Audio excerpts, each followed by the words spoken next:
The Little Green Ones. Hans Christian Andersen. A rose tree drooped in the window. Not so long ago it was green and blooming, but now it looked sickly. Something was wrong with it. A regiment of invaders were eating it up. And by the way, it was a very decent and respectable regiment, dressed in green uniforms. I spoke to one of the invaders. He was only 3 days old, but already a grandfather. Do you know what he said? Well, what he said is all true. He spoke of himself and the rest of the invaders. Listen. We're the strangest regiment of creatures in the world. Our young ones are born in the summertime, for the weather is pleasant then. We're engaged and have the wedding at once.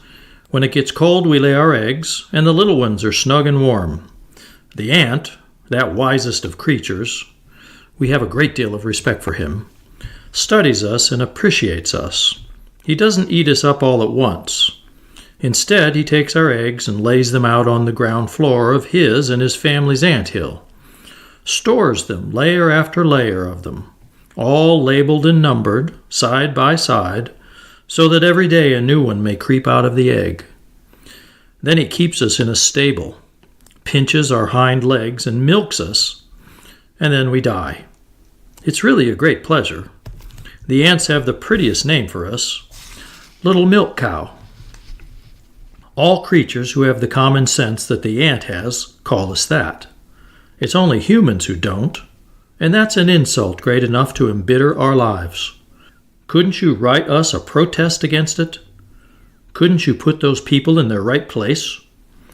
They look at us so stupidly, look at us with jealous eyes just because we eat rose leaves, while they eat everything that's created, everything that is green or grows. Oh, and they give us the most despicable, the most distasteful name. I won't even repeat it. Ugh, it turns my stomach. No, I won't repeat it. Well, at least not when I'm wearing my uniform, and I'm always wearing my uniform. I was born on a rose leaf. My whole regiment and I live off the rose tree. But then it lives again in us, who are of a higher order of beings.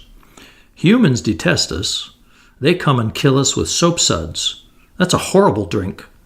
I seem to smell it even now. It's dreadful to be washed when you're born, not to be washed. Man, you who look at us with your stupid soap-sud eyes, consider what our place in nature is.